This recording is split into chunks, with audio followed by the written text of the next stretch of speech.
Hello my dear student, स्वागत है आपका आपके अपने यूट्यूब चैनल डीएनए मैथमेटिक्स पर। स्टूडेंट, हमने इससे पहले दो वीडियो के अंदर में 15 चैप्टर के पहले के जितने भी चैप्टर हैं उन सारे चैप्टरों के इंपॉर्टेंट क्वेश्चन देख लिए थे।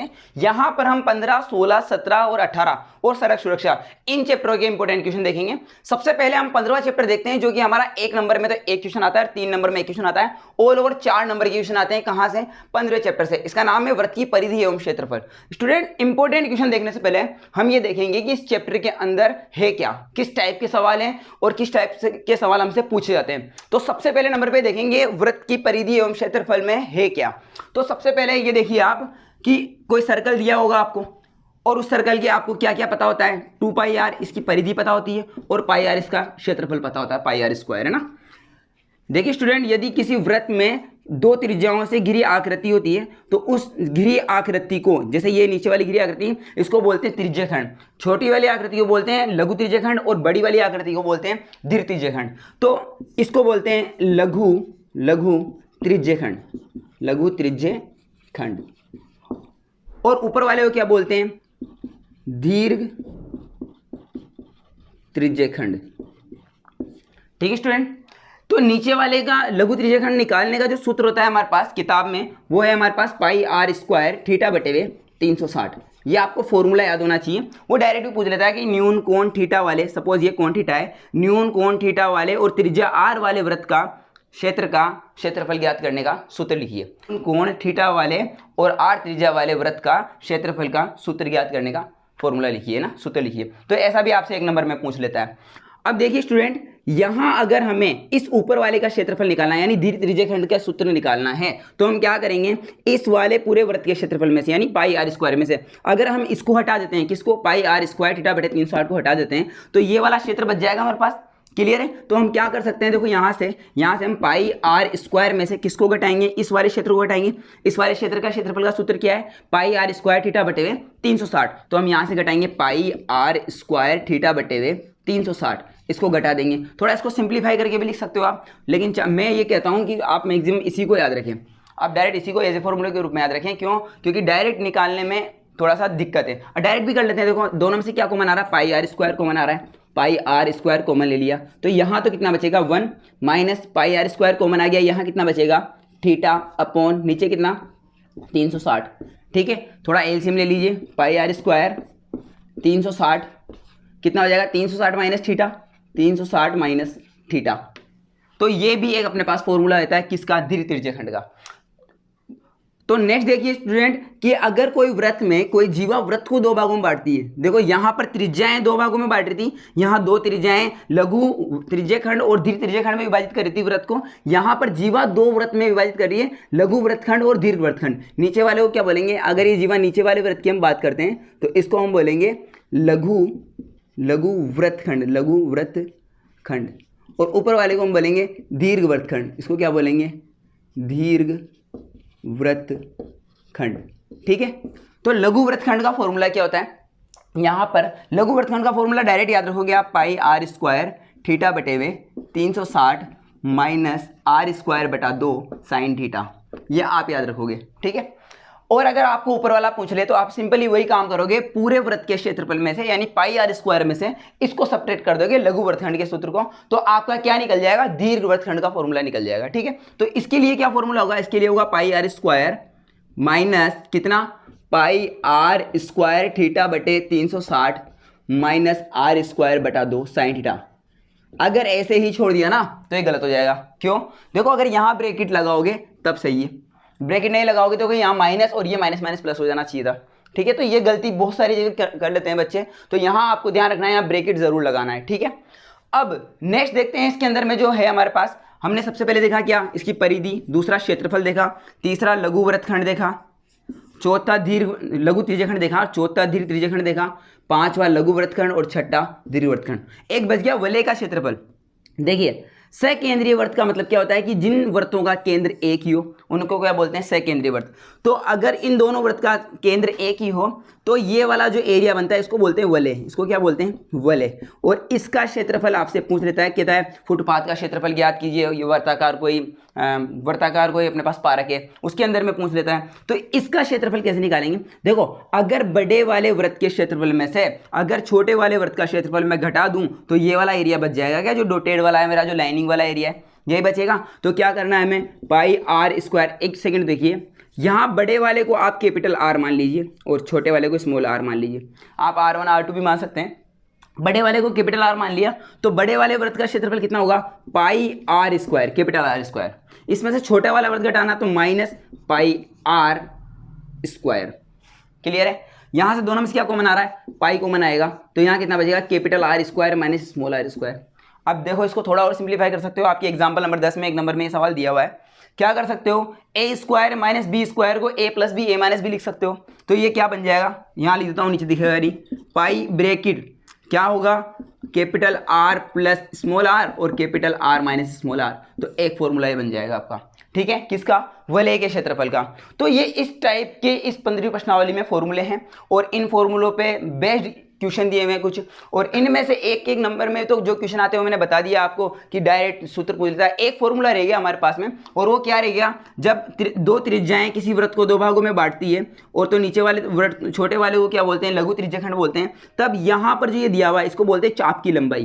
क्या बोलते हैं, चाप की लंबाई। तो चाप की लंबाई का फॉर्मूला भी हमारे पास होता है क्या, पाई आर थीटा बटे वे 180, पाई आर थीटा बटे वे 180। देखो सबसे इंपॉर्टेंट फॉर्मूला है इन सब में सिर्फ ये पाई आर स्क्वायर थीटा बटे 360। अगर आपने ये याद रख लिया ना तो सारे फॉर्मूले याद रह जाएंगे। कैसे, देखो समझना, पाई आर स्क्वायर थीटा बटे 360 याद रह गया तो आप क्या सोचो, ये सोचो यहाँ से स्क्वायर हट के इसमें भाग लग गया, ऐसा सोचो है नहीं, तो ये वाला फॉर्मूला मिल जाएगा पाई आर थीटा बटे 180 चाप की लंबाई का। और ये वाला याद रह गया तो आपको पाई आर स्क्वायर में से ही कंप्लीट में से ये घटाना है, देखो पाई आर स्क्वायर थीटा बटे 360, तो ये वाला फॉर्मूला भी बन गया। क्लियर है, तो इसी से ही ये 2-3 फॉर्मूले आपके डराइव हो रहे हैं, इसी से बन रहे हैं। तो अब हम देखते हैं इसके सारे इंपॉर्टेंट क्वेश्चन। देखो सबसे पहले नंबर पे मैंने लिया है एग्जांपल नंबर 3। अब एग्जांपल नंबर 3 क्या है, थोड़ा डिफरेंट है इसलिए मैंने लिया है, इसी के जैसा है क्वेश्चन नंबर 5। तो देखते हैं, मैं बताता हूँ आपको, किताब ले लीजिए आप और किताब में पढ़ते हैं और देखते हैं इस क्वेश्चन को कि कैसे सोल्व होगा। देखिए स्टूडेंट, एग्जाम्पल नंबर 3 निकाल लीजिए आप। सबसे पहले देखो क्या कह रहा है, एक वृत्त की त्रिज्या 7 सेंटीमीटर है और त्रिज्यखंड का कोण 90 डिग्री है। यानी कि देखो क्या बोल रहा है, कोई वृत्त है, यहाँ बना देता हूँ, कोई सर्कल है और इसकी जो त्रिज्या है वो कितनी दी है, 7 सेंटीमीटर। कितनी दी है, 7 सेंटीमीटर। और ये वाला जो कोण है ये 90 डिग्री दिया है। त्रिज्यखंड का जो कोण है वो कितना दिया है, 90 डिग्री दिया है, और ये कितना दिया है, 7 सेंटीमीटर दिया हुआ है। आगे क्या कह रहा है, देखिए आगे कह रहा है कि लघु त्रिज्यखंड के चाप की लंबाई तथा उसके क्षेत्रफल ज्ञात कीजिए। इसके चाप की लंबाई ये वाली और इसका क्षेत्रफल निकालना है ये वाला। दो चीज़ें पूछी है, यानी से आपसे एक तो ये पूछा है क्या, पाई आर स्क्वायर थीटा बटे 360 का मान पूछा है, और एक चाप की लंबाई यानी ये वाला मान पूछा है कितना, पाई आर थीटा बटे वे 180 पूछा है आपसे। ठीक है, ये दो फॉर्मूले आपसे पूछे हैं यहाँ पे। ठीक है, तो आप डायरेक्ट क्या करोगे, यहाँ से आर की वैल्यू यहाँ पुट कर दोगे और थीटा की वैल्यू 90 यहाँ पुट कर दोगे, इसको सोल्व करोगे, पाई का मान 22/107 रखोगे, ये आपका आंसर आ जाएगा। ठीक इसी प्रकार ये वाला भी हो जाएगा। ठीक है, नेक्स्ट देखते हैं अपन क्या कह रहा है, एग्जाम्पल नंबर 5। एग्जाम्पल नंबर 5 क्या है, निकाल लीजिए आप किताब में। कह रहा है एक घड़ी के घंटे की सुई 6 सेंटीमीटर लंबी है, 90 मिनट में इस सुई द्वारा बनाए गए त्रिज्यखंड का क्षेत्रफल ज्ञात कीजिए। देखो घड़ी की सुई और कोण के बीच में एक संबंध मैंने बताया आपको, क्या कि जब कोई घड़ी की सुई होती है तो एक घड़ी की सुई जो मिनट वाली होती है वो एक मिनट में कितने डिग्री चलती है, 6 डिग्री चलती है। मिनट वाली सुई कौन सी, घड़ी की मिनट वाली सुई। और घंटे वाली सुई एक मिनट में आधा डिग्री चलती है। ये बात मैंने आपको बता रखी है। ठीक है, घड़ी की कौन सी, ये वाली कौन सी है, मिनट वाली सुई है, और ये वाली कौन सी है, घंटे वाली सुई है।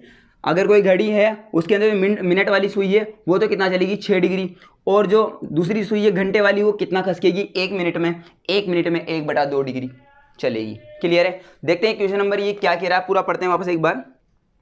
कह रहा है एक सुई द्वारा बनाए गए त्रिज्यखंड का क्षेत्रफल ज्ञात कीजिए ना। एक घड़ी के घंटे की सुई 6 सेंटीमीटर लंबी है, सपोज ये घड़ी है और इसकी ये वाली तो 6 सेंटीमीटर है।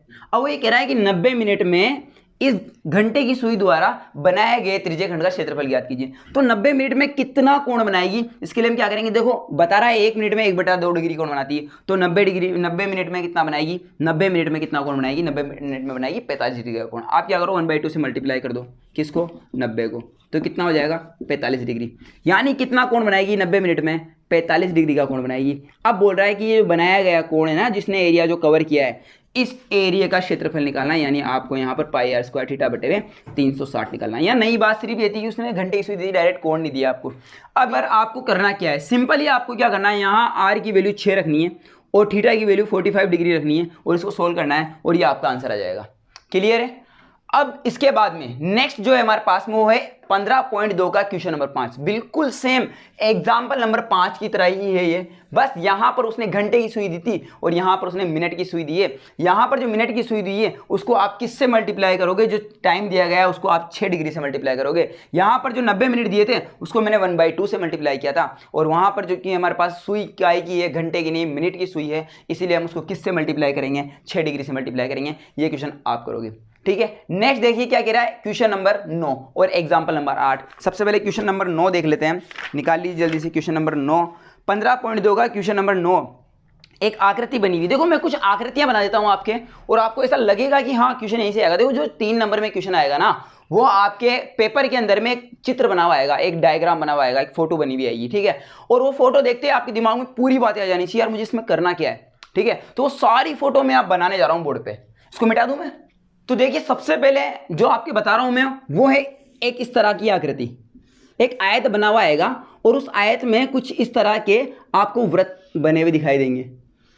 वृत्त के चतुर्थांश मतलब वृत्त का एक चौथाई भाग बना हुआ दिखाई देगा और यहां आपसे क्या पूछेगा, छायांकित भाग का क्षेत्रफल ज्ञात कीजिए। तो ये आकृति देखते ही आपके दिमाग में एक चीज आनी चाहिए कि मैं क्या करूं, इस आयत के क्षेत्रफल में से, इस पूरे आयत के क्षेत्रफल में से अगर इन चारों एरिया को घटा देता हूं तो मेरे पास एक छायांकित भाग बच जाएगा। क्लियर है। तो वो यहां पर यहां से लेकर के यहां तक 10 सेंटीमीटर उसने दिया है और यहां से लेकर के यहां तक 7 सेंटीमीटर दिया है। तो हम क्या करेंगे, 10 × 7 आयत का क्षेत्रफल निकल जाएगा। और अब क्या करेंगे, देखो यहां से यहां तक 7 है तो यहां से यहां तक कितना होगा, 7/2 होगा। कितना होगा, 7/2। देखो ये वृत्त का एक चौथाई भाग है, सपोज आप ऐसे मान लो चौथाई भाग है, तो ये वाली डिस्टेंस त्रिज्या ही होगी क्या, ये वाली डिस्टेंस भी त्रिज्या होगी क्या, कंफर्म त्रिज्या होगी। यानी कि ये 7/2 होगी और ये यहाँ का ये वाला कोण 90 होगा क्या, बिल्कुल होगा। तो हम क्या करेंगे, 4 से मल्टीप्लाई करके इस एक के क्षेत्रफल को निकाल लेंगे और इसमें से घटा देंगे, किसमें से, आयत के क्षेत्रफल में से। तो हमें ये छायांकित भाग का क्षेत्रफल मिल जाएगा। नेक्स्ट डायग्राम में हमारा वो क्या है, हमें एक चतुर्थांश दिया है किसी वृत्त का, सपोज ये चतुर्थांश दे दिया, ये चतुर्थांश दे दिया। ठीक है, ये वृत्त का चतुर्थांश है। अब वो कहेगा कि इस वृत्त के जो चतुर्थांश में दिया गया है इसकी कोई जीवा है BC, इस BC को व्यास मानकर इसके ऊपर एक अर्धवृत्त बनाया गया है। इस BC को व्यास मानकर क्या बनाया गया है, इसको व्यास मान लिया और इस पर क्या बनाया गया है, अर्धवृत्त बनाया गया है। और इसका क्षेत्रफल हमें पूछा है कि छायांकित भाग का क्षेत्रफल ज्ञात कीजिए। आपकी बुक्स में ये क्वेश्चन।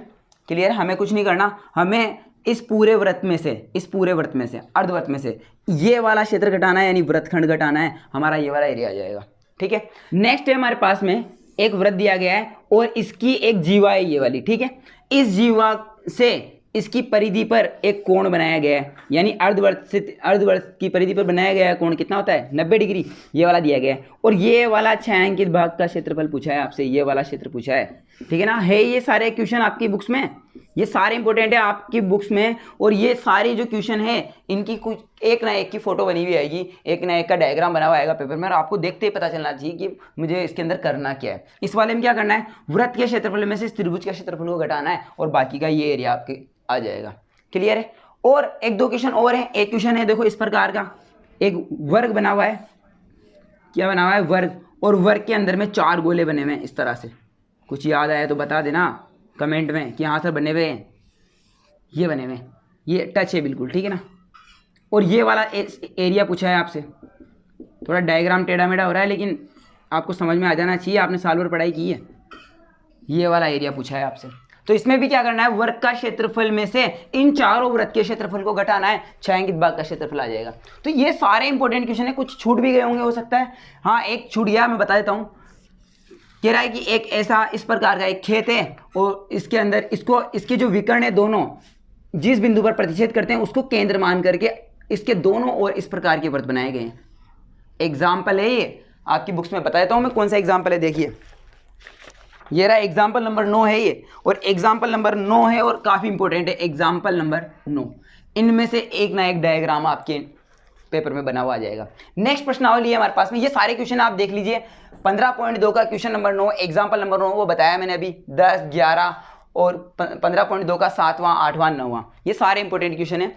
अब देखते हैं अगली प्रश्नावली, पृष्ठीय क्षेत्रफल एवं आयतन। 6 नंबर का यहाँ से क्वेश्चन आएगा।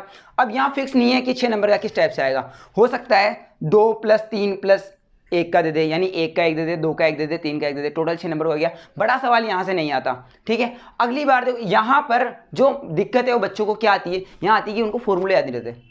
वो याद भी कर लेते हैं 4/3 πr³ या πr² 2πr, उनको ये याद नहीं रहता कि ये फॉर्मूला है किसका, है ना। 1/3 πr² × h याद कर लिया, अब उनको ये याद नहीं कि ये फॉर्मूला है किसका, ये बेलन का है, शंकु का है, गोले का है, अर्धगोले का है, घन का है या घनाभ का है, पृष्ठीय क्षेत्रफल है या आयतन है या वक्र पृष्ठीय क्षेत्रफल है, इसमें वो बहुत ज़्यादा कंफ्यूजन हो जाते हैं। तो मैंने इसकी एक सेपरेट वीडियो बनाई है जिसके अंदर मैंने फॉर्मूले याद करने का तरीका बताया है और उनमें मैंने फॉर्मूले ड्राइव करके बताया कि फॉर्मूले आए कैसे हैं।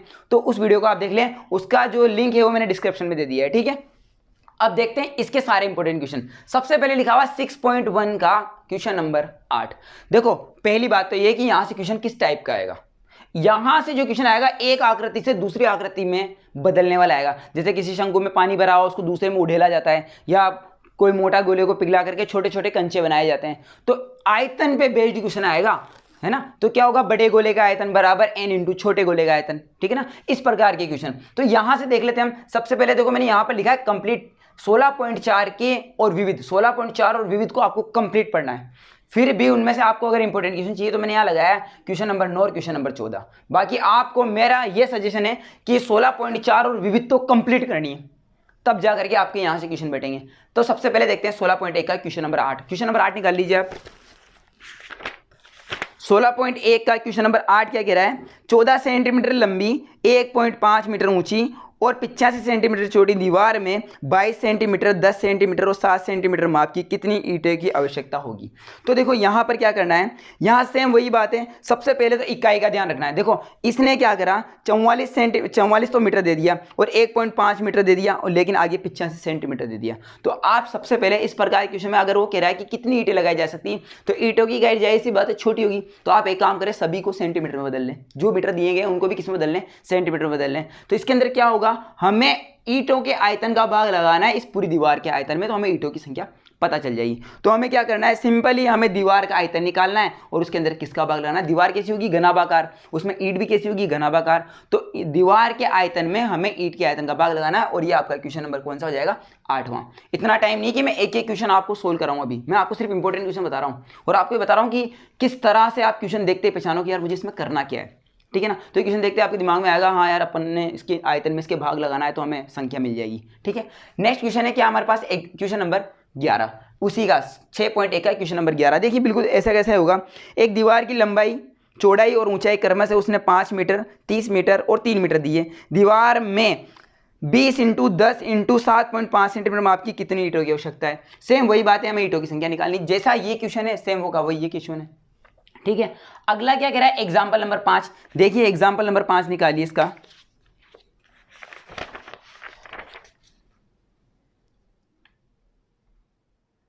देखो एग्जाम्पल नंबर 5 कह रहा है, एक बेलन की त्रिज्या और ऊंचाई का अनुपात 1:3 है।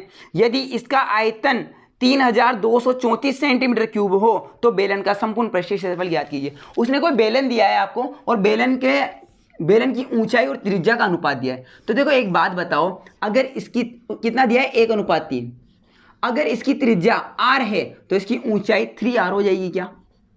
फील करो, इस रेशो के अकॉर्डिंग बता रहा हूं मैं आपको। अगर मैं इसको r कंसीडर करूं तो ये 3r हो जाएगी क्या, बिल्कुल हो जाएगी। आप अब क्या करोगे, इसको फॉर्मूले में मान रखोगे आयतन वाले में, और वहां से क्या निकाल लोगे, r निकाल लोगे। r निकालने के बाद में जो आपसे पूछा है वो आपको निकालना है। इसने पूछा है संपूर्ण पृष्ठीय क्षेत्रफल ज्ञात कीजिए, तो बेलन के संपूर्ण पृष्ठीय क्षेत्रफल का सूत्र लगाओगे और आप बेलन के संपूर्ण पृष्ठीय क्षेत्रफल निकाल लोगे। नेक्स्ट क्या कह रहा है, नेक्स्ट है हमारे पास में यहां पर 16.2 का क्वेश्चन नंबर 5। 16.2 का क्वेश्चन नंबर 5 निकाल लीजिए जल्दी से। तो देखिए 16.2 का क्वेश्चन नंबर 5 क्या कह रहा है, एक ठोस बेलन का संपूर्ण पृष्ठीय क्षेत्रफल 462 वर्ग सेमी है। इसका वक्र पृष्ठीय क्षेत्रफल संपूर्ण पृष्ठीय क्षेत्रफल का 1/3 है। बेलन का आयतन ज्ञात कीजिए। तो कुछ हमेशा का ऐसा ही 1/3 है, लेकिन इस बार उसने क्या किया है, संपूर्ण पृष्ठीय क्षेत्रफल वक्र पृष्ठीय क्षेत्रफल का 1/3 है।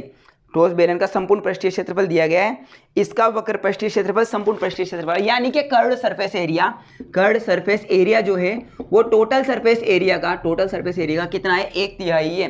कौन, ये इसका 1/3 है। अगर मैं इसको 3 से मल्टीप्लाई कर दूं तो इसके बराबर हो जाएगा क्या, क्लियर है। ये क्या है, इसका 1/3 है, यानी कि क्या है, इससे मेरा 3 गुना ज्यादा है, ठीक है। तो मैं इसको अगर 3 से मल्टीप्लाई कर दूं दोनों बराबर हो जाएंगे क्या, तो क्लियर है ये आपके। नेक्स्ट देखते हैं, आप इस क्वेश्चन को खुद करोगे, सेल्फ करोगे, ठीक है। आगे देखते हैं नेक्स्ट क्वेश्चन क्या कह रहा है। Question number 10, example number 11, question number 12, example number 14। देखो यहाँ एग्जाम्पल नंबर 11 पे मैंने बहुत ज्यादा इंपॉर्टेंट लगाया है, ऑलरेडी इंपॉर्टेंट क्वेश्चन है, उसमें भी मैं और इंपॉर्टेंट लगा रहा हूँ। इसका मतलब ये है कि बहुत ज्यादा चांसेस आने के, ठीक है ना। तो एग्जाम्पल नंबर 11 आप देख लीजिए, एक बार बुक्स निकाल लीजिए। एग्जाम्पल नंबर 11 पढ़ लेता हूँ मैं। देखिए क्या कह रहा है एग्जाम्पल नंबर 11, एक शंकु के आकार के टेंट की ऊंचाई 10 मीटर है। एक शंकु के आकार का कोई टेंट है, ठीक है। शंकु के आकार का सपोज इस प्रकार का कोई टेंट है, आपने देखा होगा बहुत सारी जगह, ठीक है ना।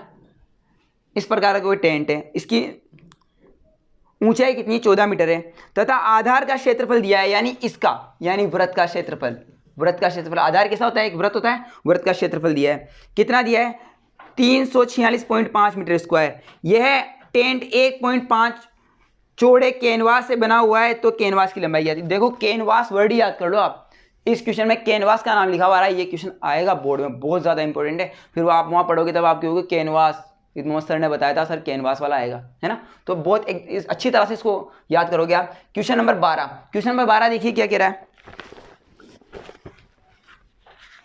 क्वेश्चन नंबर 12 कह रहा है 14 सेंटीमीटर भुजा के एक घन से बड़ा शंकु काटा जाता है, शंकु का आयतन ज्ञात कीजिए। देखो इसको थोड़ा मैं अच्छी तरह से बताता हूँ, इनको मिटा देते हैं अपन।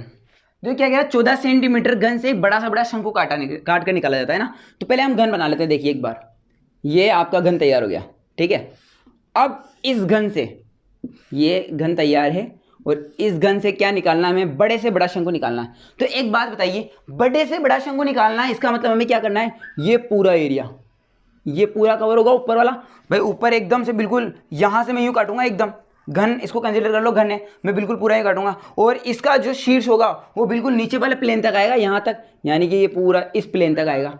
आ रही बात समझ में। और इसको हम निकालेंगे, तो हमें क्या करना है, बड़े से बड़ा इसमें क्या निकाला जाता है, शंकु निकाला जाता है। तो आगे क्या पूछा है इसने, 14 सेंटीमीटर के बड़े से बड़ा शंकु काटा जाता है, शंकु का आयतन ज्ञात कीजिए। हमें इस शंकु का आयतन निकालना है। तो एक बात बताइए, जो घन की ऊंचाई होगी, ये जो घन की भुजा होगी वही इसकी ऊंचाई होगी, क्या क्लियर है, होगी। और ये यहां से यहां तक, ये जो घन की फलक है ये पूरा, ये जो होगी वो, ये जो ऊंचाई होगी या लंबाई इसकी जो भुजा होगी वही इस शंकु का, ये यहाँ का व्यास होगा क्या, तो इसकी त्रिज्या कितनी हो जाएगी, उसकी आधी हो जाएगी। कितना दिया है इसने दिया है 14 सेंटीमीटर, तो ये कितना होगा 14, तो ये ऊंचाई भी कितनी होगी 14, और ये त्रिज्या कितनी हो जाएगी r बराबर 7। और आपको r बराबर 7 मिल गया, ऊंचाई h बराबर 14 मिल गई। तो आप ये कर्ण निकाल सकते हो, तिर्यक लंबाई l बराबर निकाल सकते हो √14 का स्क्वायर प्लस 7 का स्क्वायर। और इसके अंदर में अब आप इसका आयतन का सूत्र लगा करके और इसका क्या निकाल लोगे, शंकु का आयतन ज्ञात कर लोगे। नेक्स्ट क्वेश्चन क्या कह रहा है आपका, यहाँ पर नेक्स्ट है आपके पास एग्जाम्पल नंबर 14, निकाल लीजिए किताब में एग्जाम्पल नंबर 14।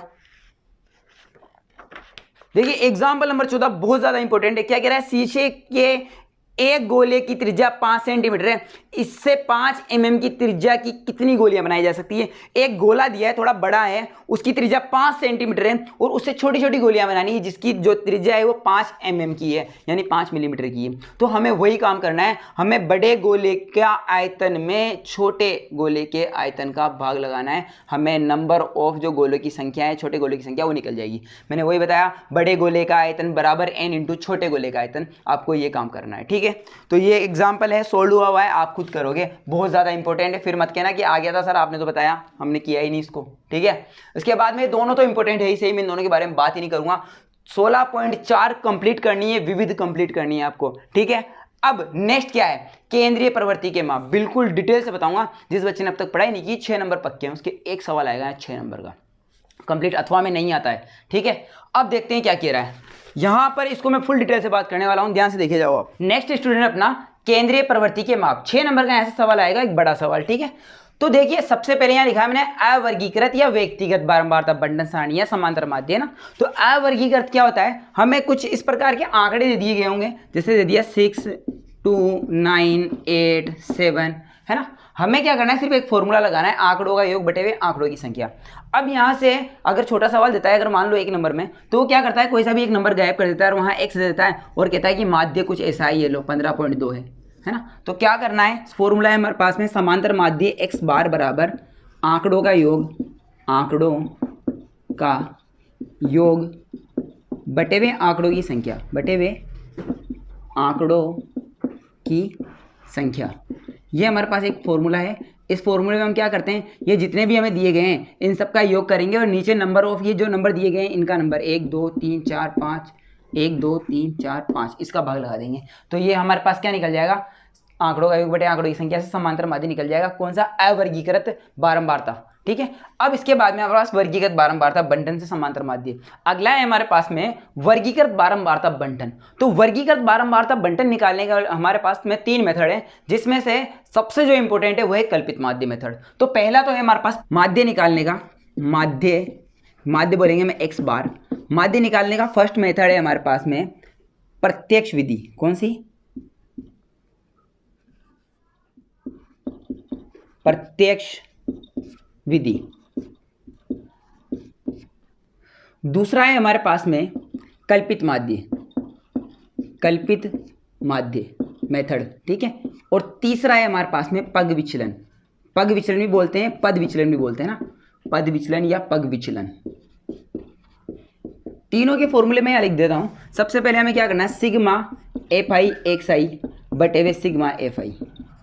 ये अभी मैं आपको बताऊंगा कि पहले तो कि ये है क्या, आ कहाँ से रहा है, पहले इसके बारे में बात करेंगे। नेक्स्ट है हमारे पास में अगला फॉर्मूला कल्पित माध्य का, sigma F I D I बटे वे सिग्मा एफ आई।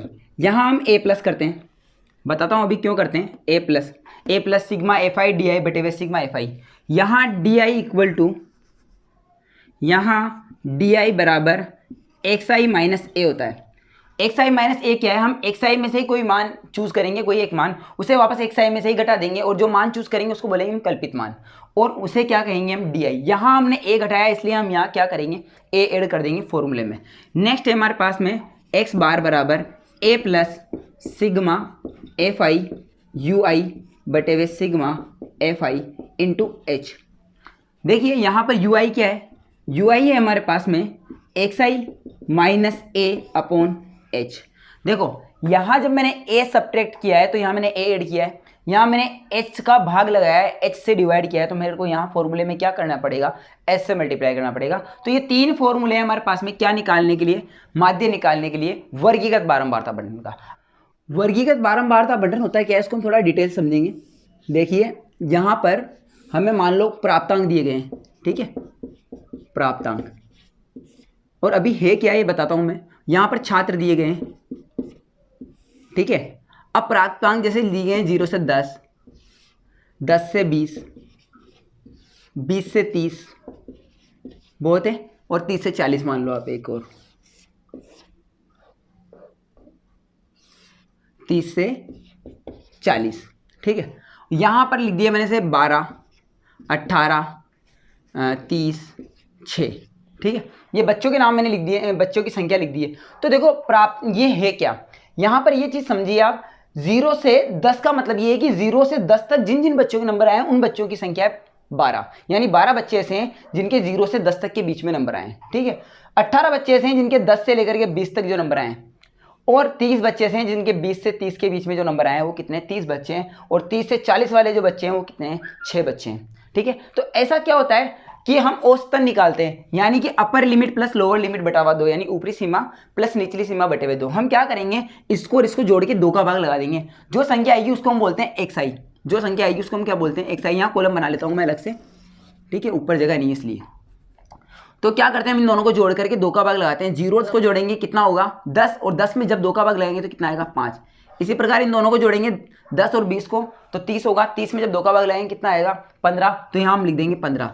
इन मानों को हम क्या बोलते हैं, इन मानों को हम बोलते हैं एक्स आई, है ना। अब इन दोनों को जोड़ेंगे कितना होगा 25 और ये कितना हो जाएगा 35। अब हमको प्राप्तांक से कोई मतलब नहीं है, अब इन दोनों से निकालेंगे हम। ये हमारे को जो दिया गया है ये बोलते हैं FI, छात्रों की संख्या को क्या बोलेंगे FI, और जो XI है ये हमारे पास ये रहा। अब इन तीनों को तीनों फॉर्मूले को समझ लो। सबसे पहले हमें अगर प्रत्यक्ष विधि से निकालना है, तो हम क्या करेंगे, इन दोनों को मल्टीप्लाई करके आगे लिख देंगे। टेबल कैसी बनाएंगे हम, खड़ी टेबल बनाएंगे, ठीक है ना। सबसे पहले यहाँ पे लिखेंगे FI, यहाँ लिखेंगे XI, यहाँ पे हमारे पास क्या होगा वर्ग अंतराल, और फिर यहाँ थर्ड कॉलम बनेगा कितना FI इंटू XI वाला, और ये वाला फॉर्मूला हमारा सोल्व हो जाएगा। हम क्या करेंगे, इसमें FI इंटू XI को मल्टीप्लाई करके निकालेंगे, उन दोनों को जोड़ लेंगे, FI को भी जोड़ेंगे, इसमें इसका भाग लगा देंगे, हमारे पास क्या निकल जाएगा X बार निकल जाएगा प्रत्यक्ष विधि से।